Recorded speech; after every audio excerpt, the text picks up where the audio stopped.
muchas gracias por la invitación. Es un placer estar aquí con todos ustedes.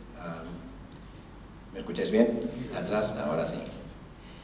Como decía, muchas gracias por la invitación. Es un placer estar aquí con todos ustedes. Vamos a intentar transmitir una serie de ideas en este tema que creo que es de vital relevancia para la sociedad, por múltiples aspectos, lo vamos a ver ahora. Voy a intentar hablar un poco a lo largo de estos 5 puntos.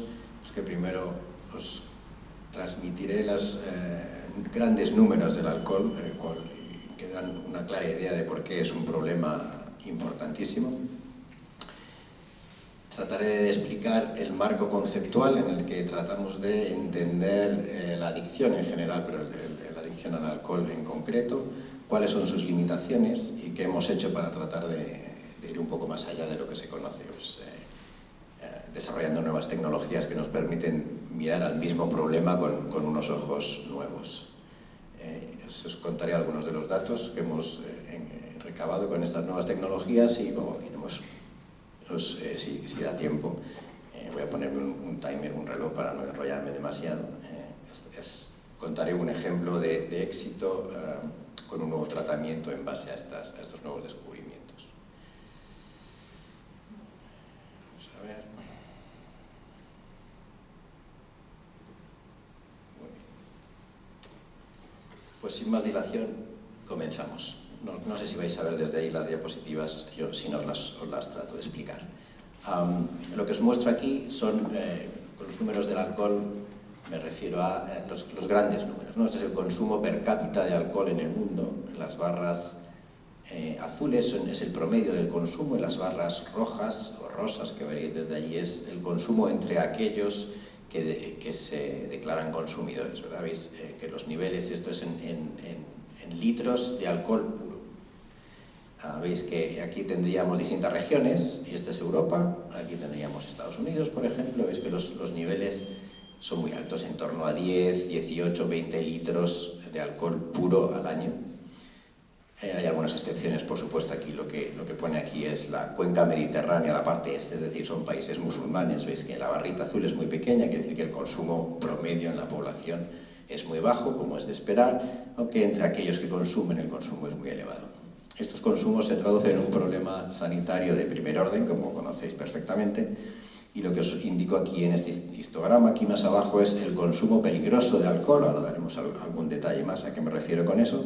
El consumo peligroso sería la barra más alta, en gris oscuro, y el porcentaje de dependientes del alcohol. El eje está en porcentaje de la población. Veis que si nos fijamos en América y en Europa, estamos entre un 8 y un 10% de consumo peligroso de alcohol, y aproximadamente la mitad de ese consumo deriva en una dependencia del alcohol. ¿En números qué quiere decir eso? Pues digamos que tenemos aproximadamente 2.000 millones de consumidores de alcohol en el mundo. 2.000 millones de consumidores. Y nos quedan todavía muchos fumadores, 1.300 millones. El conjunto del resto de drogas ilícitas, cocaína, hachís, etcétera, serían unos 186 millones. Es un número alto, pero bueno, palidece al lado del consumo de alcohol. Y esto viene a derivar en una carga mundial de morbilidad con estos números, ¿no? Una reducción de aproximadamente un 4% en la esperanza de vida corregida por discapacidad, mayor que la del tabaco, aunque es similar, y también unos porcentajes de mortalidad muy elevados, aunque aquí quien gana todavía es el tabaco, ¿verdad? Pero vamos, la mortalidad directa debido al alcohol está en torno al 4%. Pero un número que a mí, no es de los que más se habla, pero que a mí me parece igual de importante o más, es el que represento en esta gráfica. Es un trabajo que no es nuevo, pero es muy relevante, de David Nutt, que es alguien muy importante en el campo, publicado en Lancet en el año 2010. Lo que ellos hicieron fue generar estas escalas en las que cuantifican los daños directamente al usuario, al consumidor, y los daños a terceros, a su entorno, a la sociedad, etc. Es decir, aquí cuanto más a la derecha en la gráfica estás, más dañino es para los usuarios, y cuanto más arriba en la gráfica estás, más dañino es para terceras personas. Y veis que el alcohol está justo en la esquina donde más daño hace en cualquiera de las dos dimensiones. No nos sorprende que los autores concluyen que en general el alcohol es la droga más nociva de las que han estudiado, ¿no? Muy bien. Como sé que esto llegará antes o después, o ahora o durante las preguntas, pues he preferido anticiparlo, ¿no? ¿Cuál es la dosis de alcohol que podríamos consumir? Pues mira, la dosis de alcohol que debemos consumir es ninguna, pero voy a poner aquí los números. Esto es siempre hablando del sistema del cerebro, ¿vale? Que es lo que yo controlo, lo que yo conozco, no me voy a meter en el área de patólogos ni de cardiólogos. Hablando del cerebro, y bueno, y en salud general, aquí está este estudio del 2018, lo que miden aquí, que es lo que llaman el ratio de peligrosidad, y lo que está midiendo son muertes totales, causas, porcentaje de muertes por cualquier tipo de causa asociada al consumo de alcohol en base a la dosis. Lo que tenéis en el eje X son gramos de alcohol por semana. Aquí estaríamos, veis que 1 sería que el alcohol no tiene un efecto, y a partir de 1 hay un efecto claro sobre la causa de mortalidad producida por alcohol. ¿Cuándo se despega esta recta? Bueno, en realidad es una curva, pero ¿cuándo se despegaría de la zona del 1? A partir de aquí, en el consumo en torno a los 100 gramos por semana, que viene a ser unos 14 gramos de alcohol al día, que es lo que tenemos en una copa de vino. Y es lo que tenemos en una cerveza, en un tercio de cerveza o en una lata de cerveza. Este sería el punto a partir del cual se detecta efecto a nivel de mortalidad por cualquier causa. Pero podemos ir un poco más allá. Este es un estudio un poquito más refinado, con una población muy grande, más de 500.000 personas, seguida longitudinalmente, que es realmente lo que le da potencia al análisis, en el que hicieron análisis de resonancia magnética y estudios cognitivos. Luego os hablaré yo un poco de resonancia magnética, pero me quedo aquí con el dato de capacidad cognitiva. Están haciendo un estudio de memoria. Lo que veis, lo que tenéis en el eje de las X es básicamente cuántos años han estado los sujetos. Es un estudio longitudinal muy largo, bastante ambicioso, inglés. De hecho, es el que da lugar a la base de datos muy conocida, que es el UK Biobank. Aquí veis que va desde 0 hasta 30 años de consumo de alcohol en distintos niveles. Aquí son los niveles, lo que tenéis en azul son abstemios, no han consumido nada de alcohol durante ese tiempo, pero empiezan desde la dosis más baja, desde 1, que es una unidad de alcohol, que es, distintos países lo definen de distinta manera. En Inglaterra equivaldría a estos 14 gramos de una copa de vino, ¿vale? Un tercio de cerveza, serían rojo, marrón de 7 a 14, amarillo de 14 a 21, etc. Si no hubiera ningún efecto, si no hubiera ningún cambio a lo largo de los años en la capacidad cognitiva, las líneas serían paralelas al eje X. Veis que los abstemios ya no es paralela, tienen cierta pendiente de caída, pues porque sabemos que el envejecimiento tiene un efecto sobre las capacidades cognitivas, ¿no? Esta sería nuestra línea base. Cuanto más aguda, cuanto más pendiente tiene esta recta, mayor efecto, mayor deterioro sobre las capacidades cognitivas. Veis que desde la rayita roja, que es la dosis más baja, desde una bebida al día, ya tiene un efecto significativo en la pendiente. ¿Qué quiere decir esto? Que desde el consumo más bajo de alcohol se pueden detectar, si uno tiene un estudio, la capacidad de realizar un estudio longitudinal suficientemente largo, se pueden detectar efectos significativos sobre capacidades cognitivas, como la memoria en este caso. Bueno, para cerrar esta parte, os traigo aquí algunos numeritos. El alcohol es la tercera causa principal de discapacidad o muerte evitable en el mundo. Un 3,4% de la población adulta en la Unión Europea padece una dependencia del alcohol. Esto estamos hablando de unos 15 millones de personas. ¿Sí? El 0,8% de la población consume alcohol con un nivel de riesgo muy alto, más de 100 gramos al día. Un consumo de 100 gramos al día supone una pérdida de esperanza de vida corregida por incapacidad de 22 años. 22 años de pérdida de esperanza de vida corregida por discapacidad. Y por supuesto, o sea, el drama está aquí, el drama está en las familias, pero no es menor tampoco el perjuicio económico, ¿no? Que viene a ser aproximadamente mayor a un 0,5% del PIB anual. no es ninguna broma. Estos datos, que los he cogido de la última publicación, pero la verdad es que están muy consolidados en todas estas publicaciones de 2009 hasta ahora, vienen siendo muy parecidos.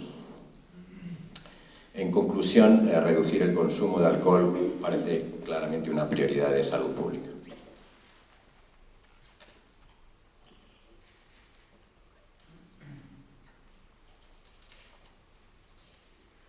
Bien, ¿cuál es el marco conceptual? Esto voy a intentar hacerlo lo más sencillo posible. Aquí os digo, la adicción al alcohol se conceptualiza como una transición de la búsqueda de recompensa a la búsqueda de alivio. ¿Qué quiere decir esto? Empezamos consumiendo el alcohol de forma recreativa, por supuesto, genera una euforia, facilita nuestras capacidades sociales. Este es el estímulo o la recompensa positiva asociada al consumo, algo muy bien estudiado, muy conocido. Los circuitos de recompensa en el cerebro los conocemos bien. La dopamina es un neurotransmisor central para ello. Lo que sucede con el consumo del alcohol y la mayoría de las drogas es que rápidamente generan una habituación. Disculpadme que no puedo hablaros y miraros a la vez porque no le doy al micrófono. Produce una habituación muy rápida, eso quiere decir que cada vez la dosis que necesitas para sentir estos efectos es mayor y al mismo tiempo produce alteraciones duraderas en el sistema nervioso. Lo que inicialmente está dominado por esta euforia, esta búsqueda de recompensa, se va traduciendo en una sensibilidad al estrés, un estado de ánimo bajo y un aumento de la ansiedad, con unos cambios en los circuitos que implican distintas regiones cerebrales. No es crítico aquí, digamos que el neurotransmisor fundamental al principio era la dopamina, el núcleo accumbens, circuitos de recompensa, y va cambiando el peso funcional hacia circuitos dominados por la amígdala, señalización GABAérgica, inhibitoria, etc. Lo controlamos, lo sabemos cómo funciona. El problema viene que este cambio, que desde el punto de vista neurobiológico de mecanismos a nivel celular nos encaja con los experimentos en animales, no le encontramos un sustrato biológico claro del cual podamos derivar tratamientos. Y tampoco encontramos evidencias en pacientes suficientemente fuertes como para que este marco conceptual, que es sencillo, funciona bien, explica un montón de síntomas, pueda traducirse en un conocimiento neurobiológico de la misma magnitud, en base a la cual uno pueda decir, pues el tratamiento que necesito es este. Hay un talón de Aquiles, claro, hay un agujero en nuestro conocimiento que tenemos que de alguna manera cubrir. Y de hecho, en base a este marco conceptual que funciona bien en animales, se han desarrollado tratamientos como la naltrexona, antagonistas dopaminérgicos, por supuesto, que no tuvieron ningún efecto en la clínica. Naltrexona, que tiene un efecto fantástico en los modelos animales, pero muy pequeñito en los pacientes. Algunos se benefician, muchos no. Cuando haces un promedio de los efectos de la naltrexona es un efecto, y de hecho está aprobado como tratamiento, pero es un efecto muy pequeño. El acamprosato, lo mismo, incluso hubo un gran esfuerzo en Estados Unidos, en el NIH, hubo un montón de dinero detrás de antagonistas de CRH para compensar la parte del estrés en la ecuación. Funcionaron en los animales, pero no funcionaron en los pacientes, ¿no? O sea, hay algo que nos falla. Muy bien.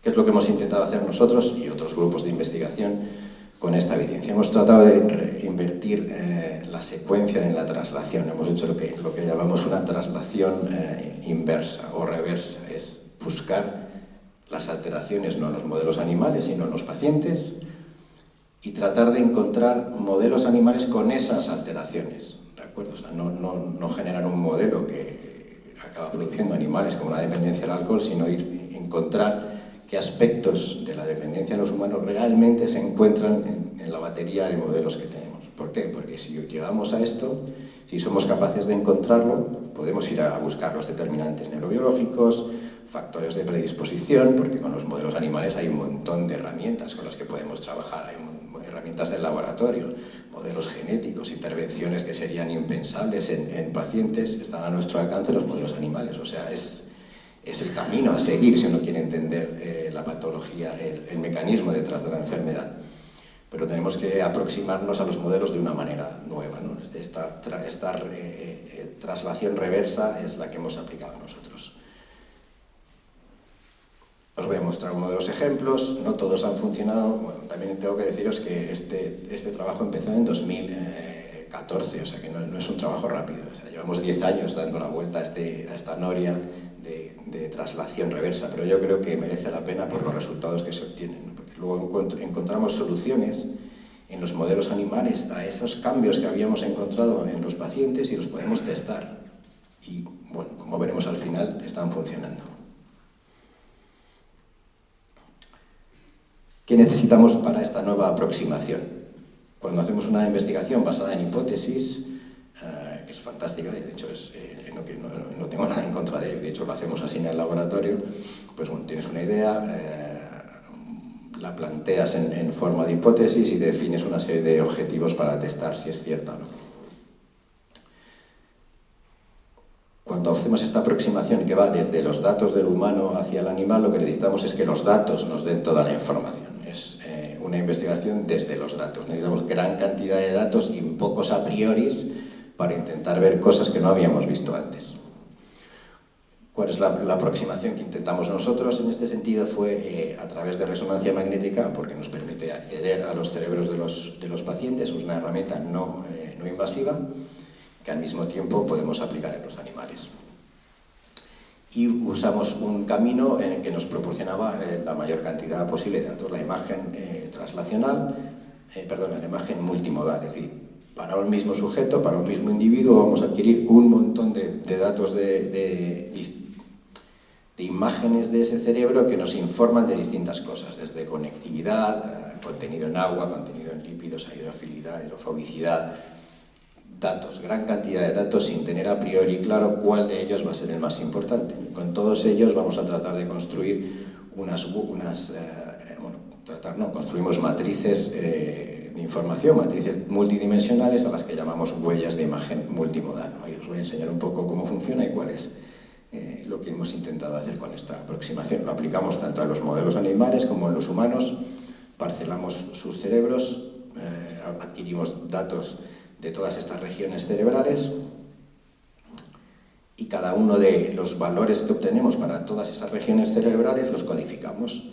¿Qué es lo que queremos hacer con esta información? Bueno, pues adquirirla a lo largo del tiempo, el mayor número de puntos posibles, en una población lo más grande posible, y sobre estas matrices aplicamos clasificadores, machine learning, inteligencia artificial, que nos van a ayudar a encontrar patrones, nos van a ayudar a explicar el conjunto de datos en un número reducido de patrones que nos van a indicar, vamos a clasificarlos, vamos a entrenar los sistemas indicándoles cuáles son sujetos sanos y nos van a buscar patrones en la población que nos van a dar información, o lo que llamamos biomarcadores, de cuáles de esos sujetos pueden estar sufriendo una patología. En este caso, cuáles de esos sujetos que están expuestos al alcohol van a tener un pronóstico u otro pronóstico. O, por ejemplo, cuáles de esos sujetos pueden beneficiarse del tratamiento con la naltrexona, que, como os decía, tiene un efecto muy pequeño a nivel poblacional, pero algunos sujetos se benefician mucho, con lo cual hay que buscar esos sujetos que se van a beneficiar.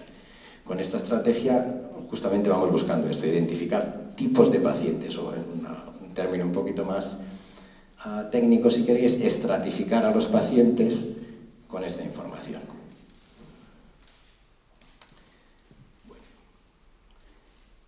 Algo importante para nosotros, o algo que ha resultado fundamental en la investigación, es aportar en estas matrices, incluir no solo actividad funcional basada en el fMRI de toda la vida, o imágenes pesadas en T1 o T2, sino proporcionar la mayor cantidad posible con detalle microestructural del parénquima del cerebro. ¿Cómo hacemos eso con resonancia magnética si tenemos una resolución espacial relativamente pobre? Pues usando técnicas de difusión del agua. Os voy a explicar súper brevemente qué consiste, porque es crítico para los resultados.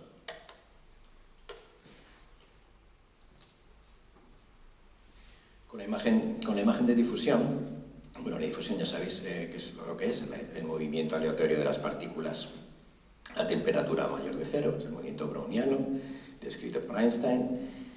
Creo que tenéis un vaso de agua para ilustrarlo, con una gota de tinta, que es lo que hacemos con la resonancia magnética, que llamamos ponderada o pesada en difusión. Lo que hacemos es marcar estas moléculas, ponerles una etiqueta con un pulso de radiofrecuencia, etiquetamos las moléculas del agua de manera que las podemos seguir en el tiempo, y como si las coloreásemos. Así que damos un pulso, las etiquetamos y podemos seguir cuánto difunden, dónde se encuentran y de qué manera difunden. ¿Difunden de forma homogénea o no lo hacen? ¿Por qué es interesante esta propiedad? Bueno, pues lo que os pongo aquí. Si somos capaces de rastrear a las partículas que difunden en el medio, podemos extraer información sobre las propiedades de ese medio, del medio en el que difunden las partículas, desde cosas muy sencillas, como puede ser la orientación de las fibras en el tejido en el que está el agua. ¿Veis? Un tejido con este aspecto. El agua difundiría en todas las direcciones del espacio, más o menos, sería una difusión isotrópica, pero si tenemos fibras orientadas verticalmente, como aquí, el agua va a tender a difundir de forma paralela a estas fibras. ¿Por qué? Porque las membranas plasmáticas son impermeables al agua, así que la difusión perpendicular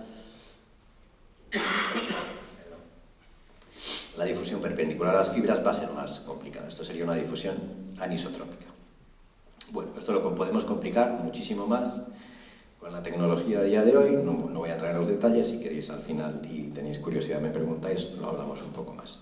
Pero uno puede medir la difusión del agua en distintos compartimentos. Dependiendo de cómo marcas el agua y cuánto tiempo esperas, puedes medir cómo difunden compartimentos muy chiquititos o muy grandes. ¿Qué información nos da esto? Y todo con la misma secuencia, modificando la secuencia, pero el mismo tipo de secuencia y la misma máquina, es decir, la misma resonancia magnética del hospital en la que hago una T1 y una T2, puedo hacer todo esto. Hay que ver qué campo tiene y qué gradientes, porque luego me vais a decir, yo puedo hacer uno con... Bueno, habrá limitaciones, pero por lo general con la misma tecnología se puede hacer. Para el problema que nos ocupa, que es interesante, bueno, podemos distinguir o definir compartimentos en el tejido con forma cilíndrica o tubos, como veis aquí. ¿Qué compartimento tiene esta estructura en el cerebro? Pues la sustancia blanca, ¿verdad? Los axones que corren por los haces de sustancia blanca en el cerebro son como tubos que vamos a poder caracterizar con esta tecnología. Vamos a poder medir cómo difunde el agua, y vamos a definir lo que se llaman tensores de difusión. No es muy relevante, pero bueno, básicamente en esta imagen el agua difundiría a lo largo de los axones y podemos cuantificar cosas sobre los axones. Podemos cuantificar cómo de paralelos corren, cuál es la densidad axónica, cuál es el diámetro del axón y cuál es el grosor de la mielina. Todo esto lo podemos medir a partir de una imagen de resonancia magnética. Pero podemos definir otro tipo de compartimentos. Podemos ver agua que difunde en compartimentos de este tipo. ¿Vale? Vamos a poder cuantificar tipos celulares con resonancia magnética. ¿Vale? Cambios en tipos celulares. En este caso son células de la glía. ¿Vale? O podemos ver si el agua difunde de esta manera que os estoy marcando. Podríamos cuantificar cambios en compartimentos como es la microglía. La microglía es la célula... vamos a llamarla de forma fácil, la célula inmune residente en el cerebro, así que cambios en la microglía nos van a dar una idea sobre inflamación, lo cual no es trivial, es una información muy valiosa. Todas estas técnicas las hemos desarrollado en el laboratorio en los últimos años. No todas se pueden hacer en un escáner convencional, pero la mayor parte de ellas sí. Por tanto, os decía, vamos a ir a una aproximación de ciencia de datos. Necesitamos muchos datos porque queremos que los datos nos ayuden sobre nuestras hipótesis, que no las vamos a desechar, por supuesto, siguen nuestras hipótesis ahí, pero vamos a tratar que los datos nos ayuden a ver un poco más allá de nuestros a prioris. Vamos a adquirir esta imagen multimodal, que ya concretando un poco más, bueno, que ya os he dicho alguna cosa, pero bueno, vamos a poder ver las medidas estándar, pero también la cantidad de mielina, el número de axones, su grosor, si degeneran o no, la orientación de las fibras, etcétera, etcétera. Y vamos a necesitar una aproximación en la que no me voy a meter ahora, pero os la enseño aquí, típica de ciencia de datos, en la que necesitamos gran cantidad de datos y de sujetos, y clasificadores que no tienen por qué ser muy complicados. El que hemos usado aquí nosotros es un clasificador lineal, Support Vector Machine, al cual le vamos a pedir, como veis en este panel, los puntos serían cada uno de los datos que obtenemos del cerebro. Le vamos a pedir al clasificador que encuentre la manera más eficiente de clasificar estos puntos, que nosotros le hemos predefinido, ¿no? Por eso primero se entrenan los clasificadores, le decimos que es un cerebro sano y cuál es un cerebro estándar expuesto al alcohol. Entrenas el clasificador, le dices estas son las condiciones. Él lo que busca es un plano hiperplano, que trata de separar esos puntos lo mejor posible. Ha aprendido el contexto multidimensional de los datos, ¿vale? Y ahora ya es capaz de responderte preguntas que tú le haces directamente sobre los datos, ¿no? Y puedes añadir nuevos datos y decir de qué lado del hiperplano caen estos datos. Por ejemplo, en este caso, en el que primero lo demostramos, como siempre, una vez que obtenemos los datos, los primeros test, por supuesto, los hacemos con animales. Este es un estudio con animales que han estado bebiendo alcohol de forma, alcohol o agua, un paradigma de consumo voluntario durante un mes, y le pedimos al clasificador que lo identifique, y con una sensibilidad y precisión muy alta, cercana al 100%, es capaz de identificar cerebros que han estado expuestos al alcohol. Pero una vez que te ha dicho eso, que dices, bueno, ya lo sabía, ¿no? Porque he hecho yo el diseño experimental. Pero una vez que te ha dicho esto, puedes mirar dentro de los datos cuáles son las características de imagen que ha usado el clasificador para definir qué condiciones. Para definir, esta rata es alcohólica, o esta rata ha consumido alcohol, perdón, o esta rata está en abstinencia. Puedes ver qué aspectos, concretamente qué datos del espacio multidimensional ha usado para hacer esa afirmación, porque esto te va a dar una información súper valiosa que tú a priori no sabías. ¿Dónde reside la información? ¿Dónde reside el hecho diferencial entre estos cerebros, si es que lo hay? Por supuesto, esto en un espacio multidimensional abstracto, pero lo puedes plotear sobre el cerebro, puedes dibujar estos datos sobre el cerebro, que es lo que os pongo aquí en los animales. Este es un cerebro de rata escaneado horizontalmente. Esto de aquí son los bulbos olfatorios, y aquí abajo tenéis el cerebro, solamente para que os orientéis. Con un estudio a priori estándar de este tipo en animales, uno esperaría encontrar cambios a un mes de consumo en el núcleo accumbens, en el estriado, en la corteza prefrontal, por ejemplo. Está publicado por muchos otros grupos. Encontramos esos cambios. Pero es que a los datos no les hemos dicho nada, no les hemos dicho dónde tiene que mirar, solo les hemos dado todos los datos. Identifica esas regiones, por supuesto, aquí tenéis el núcleo accumbens, el estriado, la corteza prefrontal, pero es que además nos da un montón de regiones más. Lo que nos están diciendo los datos es que hay muchos sitios donde igual no te hubieras ido a parar, y a mí me está diciendo claramente que este sujeto está en abstinencia. Luego vamos a qué regiones son, si queréis, tampoco es importante para la charla de hoy, pero hay zonas donde no hubiéramos ido: corteza sensorial, corteza visual, y eso que la corteza visual se ve en pacientes, y siempre se dice que pase porque la corteza visual en pacientes de los pacientes adictos al alcohol, bueno, ya en los animales se ve con información multimodal, es una de las regiones que se obtiene. Esta gráfica que os pongo aquí solamente, esto es más técnico que otra cosa, pero para que veáis, en el eje de la X es la accuracy, la precisión del clasificador, o cómo de bien acierta si el animal que ha dicho está expuesto al alcohol, si realmente lo está, y si el que está en abstinencia realmente lo está. Cuanto más a la derecha hay más precisión. Si veis que si usamos datos multimodales en rojo, la mayoría de los puntos de aquí, los píxeles, que llamamos voxels en imagen cerebral, la mayoría tiene una capacidad de predicción altísima, cada píxel, entre 0,8 y 1. Mientras que si solo usamos una modalidad, imagen pesada en T2, en T1, cada una de esas modalidades por separado en realidad tiene una capacidad predictiva muy baja. Es la combinación de ellas la que nos da el efecto. Voy a mirar el reloj. Como estoy muy a gusto con vosotros, no voy a enrollar más. Ese es el problema. Voy a acelerar un poco. Esto lo voy a pasar más rápido. Bueno, ¿cuál es? Solamente es del estudio anterior. Solamente os voy a decir la conclusión de ese estudio, porque en realidad no son estos, es el original, es de 2016. Luego lo hemos replicado en 2018 y lo hemos realizado en humanos recientemente, en el 2023, con los mismos resultados. Sin ningún a priori, solamente mirando a los datos, somos capaces, con una precisión cercana al 100%, de decidir si un cerebro está expuesto al alcohol o no. Directamente. Cuando uno mira un cerebro de alguien que está en abstinencia, no tiene capacidad de discriminación con respecto a los que han estado consumiendo. Es decir, las alteraciones microestructurales permanecen. En tiempos de abstinencia, en estos trabajos que son equivalentes a los del consumo, no hay cambio suficiente como para que el clasificador pueda diferenciar un consumidor de un abstinente. Lo cual ya nos da información de que eso que ha cambiado perdura. Una observación interesante adicional en este estudio es que podríamos diferenciar, sin embargo, entre sujetos en abstinencia que consumían naltrexona y otros que no consumían naltrexona, lo que nos sugiere que el tratamiento con naltrexona está produciendo algún cambio estructural en el parénquima. ¿Vale? Esto es como un dato extra en el que no voy a ahondar, pero bueno, de alguna manera sí que deja clara la potencia de la herramienta, ¿no? Y para los siguientes estudios, que son los que os voy a enseñar ahora, los que fuimos más en detalle, tanto en los humanos como en los animales, lo que sí queríamos es que el clasificador nos dijera cuáles son las modalidades más eficientes, porque bueno, una adquisición multimodal, y esta es un poco la contrapartida, si queréis, en la balanza, es mucho tiempo de adquisición. A veces no podemos tener tanto tiempo a los pacientes en el escáner. Bueno, a veces no, nunca.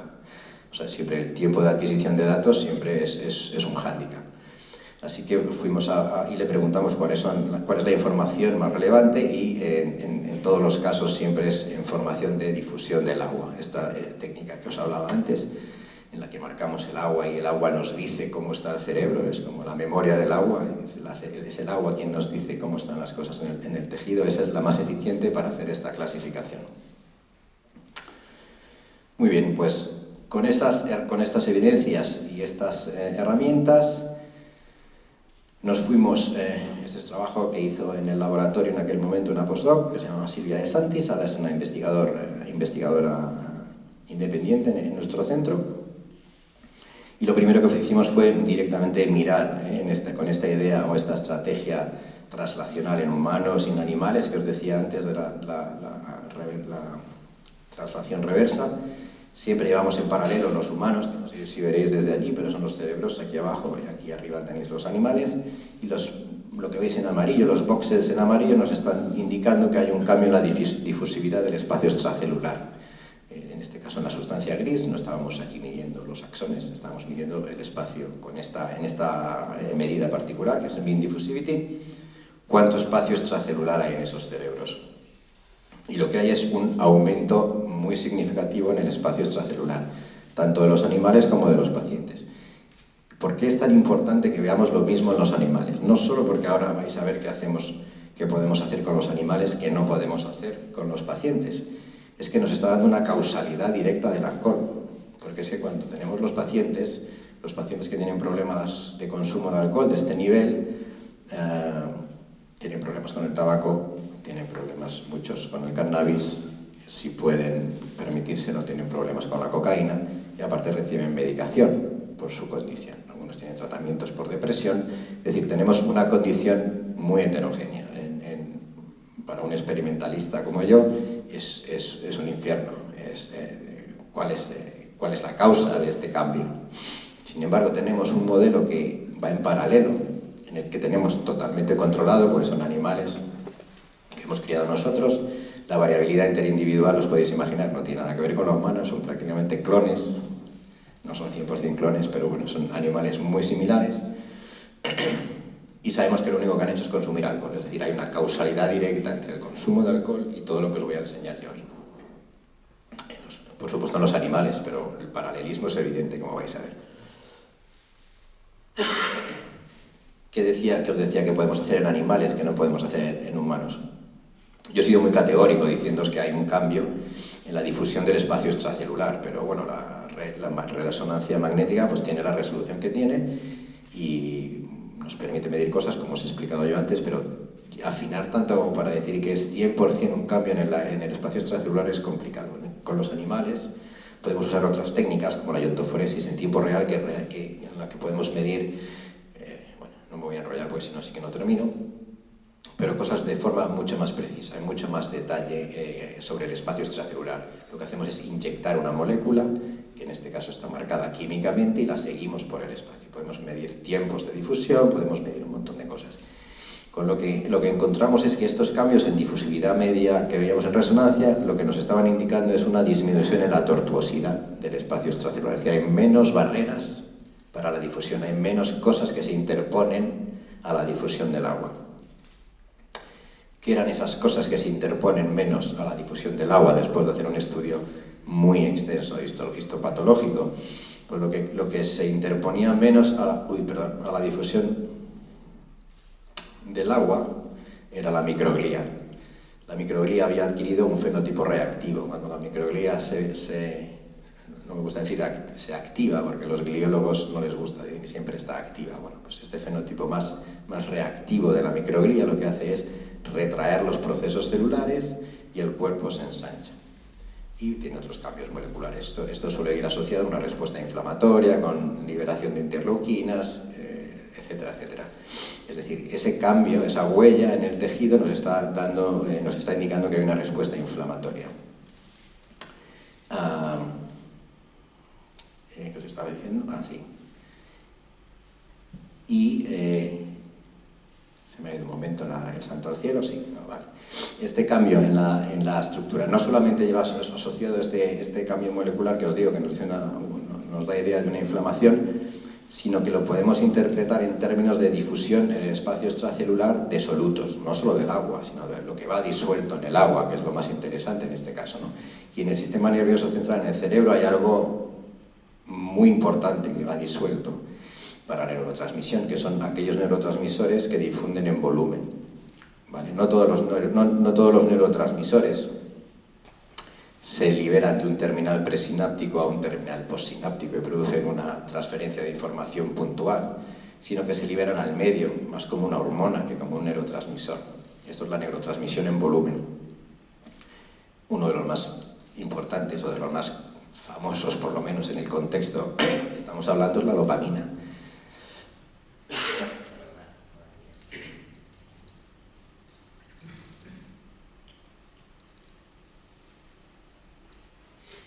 La dopamina es uno de estos neurotransmisores que tiene sinapsis de paso, que se llaman, que son como engrosamientos del axón y se va liberando sin un terminal postsináptico.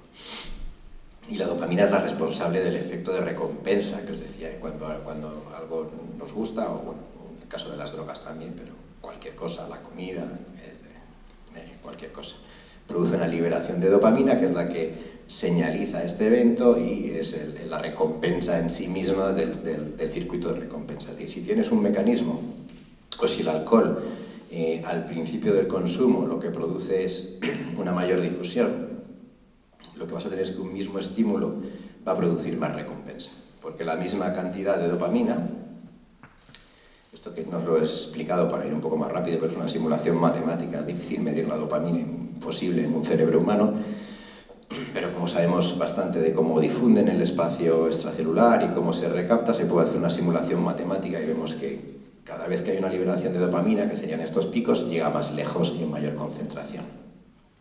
Simplemente por el hecho de haber retraído los procesos, la microglía, y aumentar la difusividad, lo que vamos a tener es que cuando se libera la dopamina, que en el esquemita serían los puntitos rojos, alcanza un mayor número de sinapsis. Y hay un problema con el alcohol, bueno, algo que hay que explicar, o que siempre hemos necesitado explicar del alcohol, es que teniendo un efecto refuerzo menor que otras drogas, sin embargo, tiene una capacidad adictiva enorme. Porque, ¿a qué me refiero con que tiene una capacidad de refuerzo menor? Que la cantidad de dopamina es tan simple como que la cantidad de dopamina que se libera con alcohol es mucho menor que la que se libera con otras drogas, como la cocaína, la anfetamina, ni digamos. Sin embargo, la combinación de la liberación de dopamina con el alcohol y este efecto en la microglía puede explicar un efecto de recompensa o un resultado de la recompensa mucho mayor, porque la misma cantidad de dopamina ahora alcanza muchas más sinapsis, muchas más neuronas. Ok, esto era en la sustancia gris del cerebro. Bueno, los mismos pacientes, por supuesto, con la misma tecnología y todo igual, podemos mirar a la sustancia blanca, que es donde hemos encontrado más efectos. Y es con la parte en la que más me entretendré, porque después las intervenciones las hemos dirigido aquí. ¿Qué es lo que encontramos? Perdonad, estoy con la tos, que lo veas.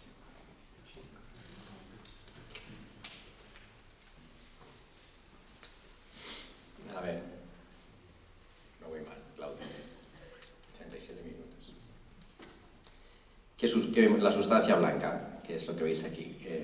¿Qué es la sustancia blanca? Bueno, es muy por encima, porque la mayoría obviamente lo sabéis. La sustancia blanca es el conjunto de fibras mielinizadas que conectan las regiones cerebrales, ¿vale? Los axones de las neuronas que conectan las distintas regiones, cuando van a viajar a largas distancias entran en tractos de fibras. Bueno, estos haces de axones se mielinizan. La mielina es responsable de que el potencial de acción viaje más rápido y de manera más precisa. Es decir, la mielina es fundamental para la comunicación entre las áreas cerebrales. Está compuesta sobre todo de lípidos de mielina. Cuando aplicamos estas técnicas de difusión, que nos permiten ver la microestructura, ahora fijándonos en la sustancia blanca, una vez más en los pacientes y en los animales, encontramos un cambio muy significativo. El cambio significativo, este cambio en la sustancia blanca en pacientes se había descrito antes. No hemos sido los primeros nosotros en describirlo, sí hemos sido los primeros en mostrar que el efecto, si queréis, causal del alcohol, porque es los mismos cambios, el mismo tipo de cambio que se observa en la resonancia magnética en la sustancia blanca lo volvemos a ver en el modelo de animal. En dos modelos, de hecho, distintos de animales, vemos exactamente el mismo cambio. En el caso de... estos son pacientes que estaban consumiendo, que entran en un programa de desintoxicación, son pacientes internos, sabemos que no están consumiendo, por supuesto, después, una vez que entran en el programa, dejan de consumir y se quedan en abstinencia. Y podemos seguir a los pacientes en el tiempo. Cuando hacemos eso nos encontramos esta sorpresa. Esto sí lo descubrimos nosotros, lo describimos nosotros por primera vez en el año 2019, lo hemos reproducido recientemente, incluso otro grupo en Canadá también lo ha podido reproducir. ¿Cuál es la sorpresa? Aquí lo tenéis marcado en azul, quiere decir que hay una disminución en el parámetro que estamos midiendo, que en este caso es la anisotropía fraccional. Una de estas cosas que os enseñé al principio del agua, quiere decir que el agua difunde de forma menos ordenada o que tiene menos barreras para difundir a través de los axones. ¿Qué podría explicar esto? Muchas cosas, pero una de ellas es una pérdida de mielina. ¿La sorpresa cuál es? Aquí estos pacientes están en abstinencia. Y no están comparados contra controles sanos, como es este caso, sino están comparados contra ellos mismos. ¿Qué quiere decir? Que el deterioro de la sustancia blanca empeora con la abstinencia. Y esto lo voy a explicar bien porque cuando publicamos esto en JAMA en el año 2019, pues os podéis imaginar. Bueno, nosotros lo explicamos bien, pero luego los periódicos bueno, pues cogen lo que quieren, ¿no? ¿No hay que dejar de beber? No, por supuesto que hay que dejar de beber. Aquí lo único que estamos diciendo es que empeora en la fase inicial de la abstinencia. Por lo menos hasta 6 semanas después de parar de beber un sujeto que ha estado consumiendo de forma crónica, el daño se acelera. Y esto no podemos mirar para otro lado, porque cuando le decimos a estas personas tenéis que beber menos o tenéis que dejar de beber, ahora sabemos que va a pasar esto. Es decir, lo que hay que buscar es el mecanismo por el que esto pasa y tratar de prevenirlo, porque es evidente que en las fases iniciales de la abstinencia algo está haciendo que el daño se acelere. Una vez más, en los pacientes y en los animales. Afortunadamente, este cambio en los animales nos va a permitir ir a investigar cuál es el mecanismo, qué está sucediendo ahí, por qué cuando dejan de beber se acelera el daño. Hay que recordar que las primeras semanas, la fase inicial de abstinencia es crítica para que los pacientes se mantengan abstemios el mayor tiempo posible. Es decir, la recaída sucede en las primeras semanas, primeros meses después de dejar de beber. Puede suceder, por desgracia, claro, sucede también más tarde, pero digamos que esta fase temprana de la abstinencia es crítica para que los pacientes se mantengan abstemios. Por eso nos parece de especial importancia, ¿no?, el descubrimiento. Además pudimos demostrar que el cambio o la aceleración del daño, vamos a llamarle así por abreviar, la aceleración del daño correlacionaba con el consumo de alcohol. Es decir, aquellos que habían estado consumiendo más antes de dejar de beber tenían un repunte del daño más acusado. ¿Vale? Hay una correlación entre el consumo previo a la desintoxicación y la aceleración del daño. Más consumo, más aceleración. Con esta información, que es lo que hizo otro investigador del laboratorio, Mohamed Selim, ha hecho la tesis doctoral, de hecho, con esto. Usó las técnicas más avanzadas de resonancia, estas que os he contado, que nos permiten cuantificar densidad axonal, diámetro del axón y diámetro de la mielina. Hizo un estudio más detallado en los animales. ¿Por qué en los animales? Porque bueno, la adquisición de estos datos, concretamente los que os voy a enseñar hoy, supone aproximadamente 3 horas de adquisición por sujeto. No podemos tener los pacientes, cada paciente 3 horas, a no ser que esté muy... No podemos, sería muy complicado, ¿no? Pero porque quisimos hacer un análisis muy detallado. Se pueden hacer cosas intermedias y de hecho las tenemos programadas y tenemos en marcha un proyecto europeo para hacerlo. ¿Qué es lo que descubrió Selim con estas técnicas? Bueno, lo que ya había visto Silvia primero, que era esta disminución en la anisotropía fraccional, pero pudo ver 2 cosas más en la fase inicial de la abstinencia. Una, que el diámetro axonal aumentaba, y otra, que las medidas que corresponderían con una disminución de la mielina, con el grosor de la mielina, disminuían.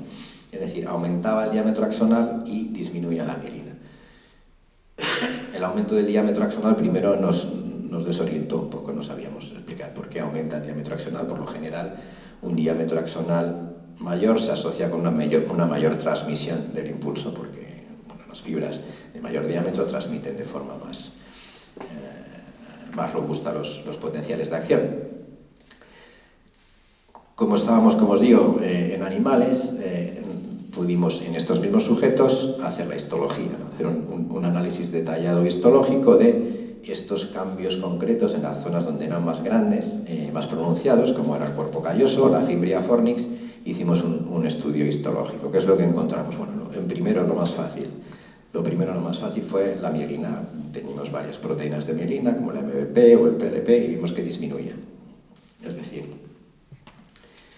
esta disminución de anisotropía fraccional, que podían ser varias cosas, pero que una podía ser esto, claramente refleja una desmielinización de los axones. ¿Qué pasaba con el grosor de los axones? Bueno, en realidad no era un grosor homogéneo, no es que el diámetro del axón aumente todo a lo largo del axón, sino que se hacían como pequeños abultamientos. Había zonas con un mayor diámetro y otras que eran normales, y zonas con un mayor diámetro como pequeñas ampollas en los axones o blisters. Una cosa así, el modelo sería así: tendríamos un axón y se genera una pequeña ampolla que, dependiendo de las condiciones, puede llegar a degenerar, ¿no? Esto es propio de una patología axonal y se encuentra en enfermedades como la esclerosis múltiple, con un origen inmunológico, o sea, un origen inflamatorio. Es decir, todas las piezas, de alguna manera, de lo que habíamos visto hasta ahora, iban encajando, ¿no? O sea, ¿cuál es nuestra hipótesis a este punto? Nuestra hipótesis a este punto es que se genera, que este repunte que sucede en la abstinencia es un pico inflamatorio. Esa mayor inflamación va a afectar al axón, igual que sucede en enfermedades desmielinizantes como la esclerosis múltiple. Va a producir desmielinización y en última instancia puede llegar a producir degeneración axonal. Aunque no hemos visto en estos tiempos no hemos visto indicadores de degeneración axonal, pero sí de esta fase de blistering, que le llaman en inglés, que sería como en las ampollas, ¿no? Muy bien, y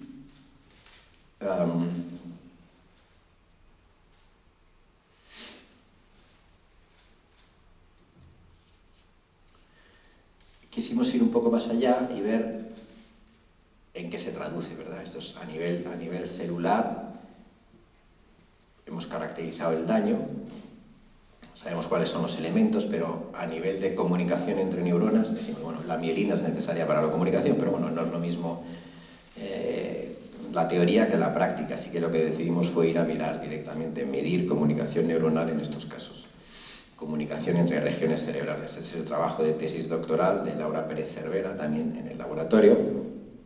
Lo que hizo Laura fue caracterizar en nuestros pacientes, que ya teníamos una corte bastante grande, si el efecto en la mielina era homogéneo. Porque esto tiene implicaciones importantes, como decía, o bueno, no sé si era antes de la charla, ¿no? ¿Cuál es la consecuencia de esta pérdida de mielina? Pues va a depender de en qué tractos se produzca, ¿no? Si es homogéneo en todo el cerebro o si depende de distintas regiones cerebrales, ¿no? O sea, si es distinto para distintas regiones cerebrales, porque va a depender de qué función cognitiva está afectada, ¿no? Entonces, lo primero que encontró Laura es que no es nada en absoluto, es un efecto homogéneo.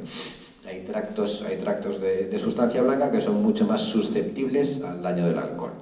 Al daño del alcohol durante el consumo y también al efecto que os he comentado en la abstinencia, ¿no?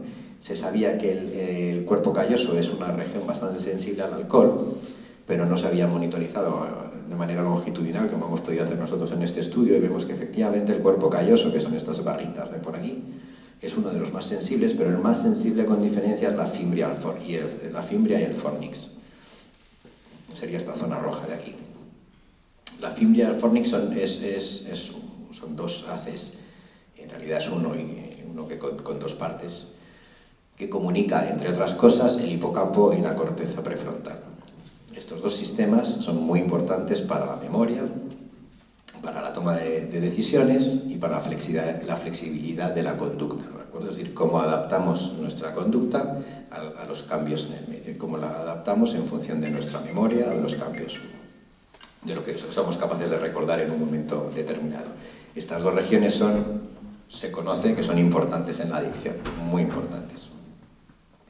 Así que lo que hizo Laura fue centrarse en la región más susceptible de la fimbria fornix, y hizo ahora una vez más en nuestros modelos animales, en los dos que habían mostrado un paralelismo con los animales, con los pacientes, implantó electrodos de registro, tanto en la zona del hipocampo como en la zona de la corteza prefrontal, y un electrodo de estimulación, y con esto lo que podía ver era de manera efectiva cómo comunican las dos regiones del cerebro. La que pude estudiar de forma más clara fue la comunicación desde el hipocampo a la corteza prefrontal, que tiene que ver con la consolidación de la memoria, toma de decisiones, como os decía antes también, pero de forma muy significativa la actualización de las memorias. Es decir, cuando tenemos una base de la memoria y cuando algo cambia en el contexto, actualizamos nuestra memoria para que siga siendo adaptativa, para que siga siendo útil para sobrevivir en el entorno en el que estamos, básicamente. Si este sistema falla, vas a perpetuar conductas que no son en absoluto adaptativas, que es una buena definición de la adicción. Lo que pudo ver, observó dos cosas, Laura. Una es que había un desajuste, que esto primero se conocía, había un desajuste entre la excitación y la inhibición. Como por culpa del consumo de alcohol se produce una disminución de la inhibición y el balance excitación e inhibición se pierde. Pero lo más interesante, lo que íbamos buscando, de hecho en este tipo de estudio en el que nos interesa cómo están los haces de sustancia blanca, era la comunicación entre las dos estructuras. Lo que veis aquí que llamamos la amplitud del potencial evocado en la corteza prefrontal, es cuánta información llega desde el hipocampo hasta la corteza. Y lo tenemos controlado porque la generamos nosotros, no es una información que el animal está haciendo una tarea, sino que nosotros pasamos una secuencia de trenes, de pulsos, de potenciales de acción al hipocampo. Esta secuencia viaja por la fimbria del fornix y lleva a la corteza prefrontal. Bueno, esa secuencia está interrumpida en la mayoría de los casos en los sujetos que tienen alteraciones de la sustancia blanca, ¿vale? Las alteraciones que se producen por culpa del consumo y que se aceleran en la abstinencia. Disminuye el acoplamiento funcional entre el hipocampo y la corteza. Como nuestra hipótesis ya en este momento era la alteración en este sistema va a producir alteraciones de la memoria, la atención, la memoria de trabajo, la atención y la flexibilidad en la conducta, lo que hicimos ahora ya con los pacientes es correlacionar la alteración en la fimbria fornix, que se produce por culpa del consumo de alcohol, con las puntuaciones en una serie de test. No voy a entrar en detalles, en los que medimos memoria a corto plazo, atención, flexibilidad comportamental, etc. Lo que vemos es que correlacionan, es decir, aquellos sujetos que tienen mayor daño en una sustancia blanca tienen una peor memoria, peor puntuación en los test de memoria y peor flexibilidad comportamental o cognitiva. Muy bien. Con esto estamos llegando al final. Sí, en 5 minutos estamos. Bueno, con todo lo que os he contado, lo que se planteó Selim, lo planteamos en el laboratorio y dirigió el estudio Selim, es todo esto que estamos diciendo está centrado claramente en la mielina, es decir, es el efecto de la mielina, del alcohol o de algo asociado al consumo del alcohol, como puede ser una respuesta inflamatoria sobre la mielina. ¿Tenemos alguna manera de proteger la mielina de los pacientes En esta fase de abstinencia no tenemos un tratamiento claro farmacológico para darles, pero sí se nos ocurrió una estrategia que estaba basada en estimulación cerebral. Es bien conocido en biología un proceso que se conoce como plasticidad de la mielina. La plasticidad de la mielina es la respuesta de los oligodendrocitos. Los oligodendrocitos son las células que mielinizan los axones, ¿vale? Las células que producen la cubierta que aísla a los axones. Axones son los oligodendrocitos. Cuando los oligodendrocitos detectan actividad en los axones, detectan potenciales de acción viajando en los axones, se activan y producen más mielina, aíslan más esos axones. Además, los oligodendrocitos tienen capacidad de dividirse, no como las neuronas, o la mayoría de ellas, por lo menos no tienen esta capacidad, pero los oligos pueden dividirse. Así que hay precursores de oligodendrocitos. Cuando estos precursores detectan actividad, maduran y generan nuevos oligodendrocitos, maduros con capacidad de mielinizar. Bueno, parecía una diana terapéutica ideal para testar la hipótesis que teníamos, y así lo hicimos. Esto es una colaboración con un grupo israelí, varios grupos, uno en Alemania, otro en Noruega y otro grupo israelí. Es un trabajo bastante complicado con pacientes. No voy a traer los detalles, pero básicamente lo que hicimos es usar la estimulación magnética transcraneal aplicada en la corteza prefrontal. Y aplicábamos un protocolo de estímulos bien conocidos. No pretendíamos desarrollar una estrategia nueva de estimulación, lo que queríamos era emplear estrategias conocidas, pero con la intención de remielinizar, no con la intención de activar las neuronas o cambiar la neuromodulación. Así que aplicamos esa estrategia y durante 3 semanas les dimos a los pacientes estimulación magnética transcraneal, a un grupo de pacientes, a otro grupo de pacientes simplemente toda la parafernalia asociada a la estimulación, porque tiene un efecto placebo bastante grande. Es lo mismo, le pones el estimulador, el casco, etcétera, incluso lo enciendes porque hace un ruidito para que no se den cuenta que no están siendo estimulados, simplemente cambias la orientación del electrodo y ya no les estimula. Así que tienes un grupo, 2 grupos, uno de placebo y uno de sujetos estimulados. Lo primero que hicimos, y nos gustó mucho, fue replicar la observación inicial. Es decir, en este grupo de pacientes en Israel, la abstinencia generaba una aceleración del daño en la sustancia blanca, exactamente igual que lo habíamos visto en el estudio inicial que habíamos hecho en Mannheim. Y en aquellos en los que aplicamos estimulación magnética transcraneal, que lo aplicamos aquí donde está el asterisco, este sería el grupo de control y este sería el grupo de tratados, podéis ver que hay menos boxes azules. ¿Qué quiere decir? Que hay menos aceleración o no ausencia de aceleración en el daño de la sustancia blanca en la región donde hemos estimulado. El sitio o el lugar de la corteza donde más la sustancia blanca, donde más intenso era el efecto, era justo debajo del electrodo. O sea, que estábamos bastante tranquilos, no era un efecto en específico.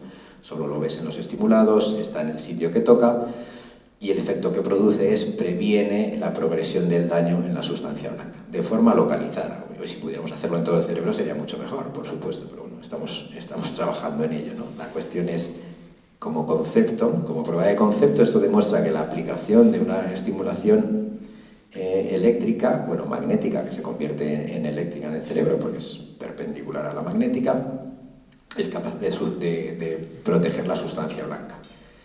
No solo eso, sino que la actividad funcional, ahora medida con el fMRI, con resonancia magnética funcional, que nos permite estudiar la correlación en la actividad entre regiones, cuando miramos cómo se comunican las regiones que estaban conectadas por esos tractos de sustancia blanca que habíamos protegido, la comunicación mejoraba. Es decir, el alcohol no solo que mejoraba, se revertía. El alcohol induce un cambio en la conectividad funcional en una dirección y la estimulación que habíamos producido en esos tractos, justamente que habíamos producido el cambio, se revierte, ¿vale? Se recupera la situación control.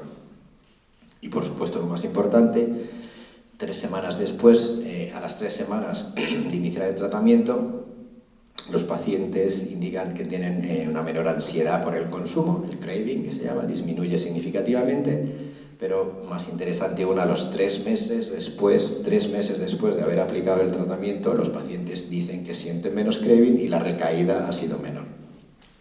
Es decir, ha tenido un efecto terapéutico claro en estos pacientes. Insisto, con una mejor mejora de la sustancia blanca muy localizada, porque con una estimulación magnética transcraneal el efecto que podemos conseguir es local. Bueno, pues esto era más o menos lo que os quería enseñar. Cómo desde una aproximación basada en primero una traslación reversa de los pacientes a los animales, con una aproximación de ciencia de datos en la que son los datos quienes nos indican dónde hay que mirar. Por supuesto, las hipótesis tienen que estar ahí después o inmediatamente si queréis, pues las hipótesis son fundamentales para la ciencia, pero tenemos que dejar que los datos nos cuenten más de la historia, porque hay muchas cosas que nosotros no vemos y que las aproximaciones de ciencia de datos nos pueden ayudar a ver. Para concluir, bueno, usted decía aquí que el consumo de alcohol es un problema con dimensión de pandemia, con un coste humano y económico enorme.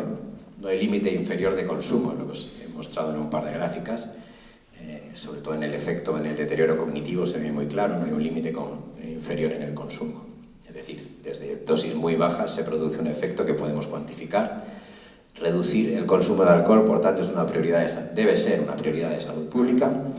Las opciones terapéuticas farmacológicas hasta ahora son limitadas. Una aproximación de ciencia de datos, como acabo de decir, imagen por resonancia magnética multimodal, abre nuevas vías para entender el problema. Hemos podido descubrir que la sustancia blanca o la microestructura de la sustancia blanca puede ser una diana terapéutica muy efectiva y hemos puesto la inflamación, digamos, en la imagen general, ¿no? Es decir, combatir la inflamación, porque si la inflamación realmente está disparando, esto habrá que demostrarlo en pacientes, no basta con demostrarlo en los animales, pero si el disparador es en la abstinencia es un repunte de la inflamación, tenemos un montón de herramientas farmacológicas que no estamos usando y que podemos empezar a usar. Yo decía, en base a este tipo de investigación, bueno, esto es lo que os estaba diciendo, ¿no? Los tratamientos dirigidos a recuperar la microestructura del parénquima cerebral, especialmente la sustancia blanca, ofrecen resultados positivos. Pero, por supuesto, la prevención, que no es en lo que yo trabajo, pero desde luego la prevención sigue siendo el mejor camino. Muchas gracias.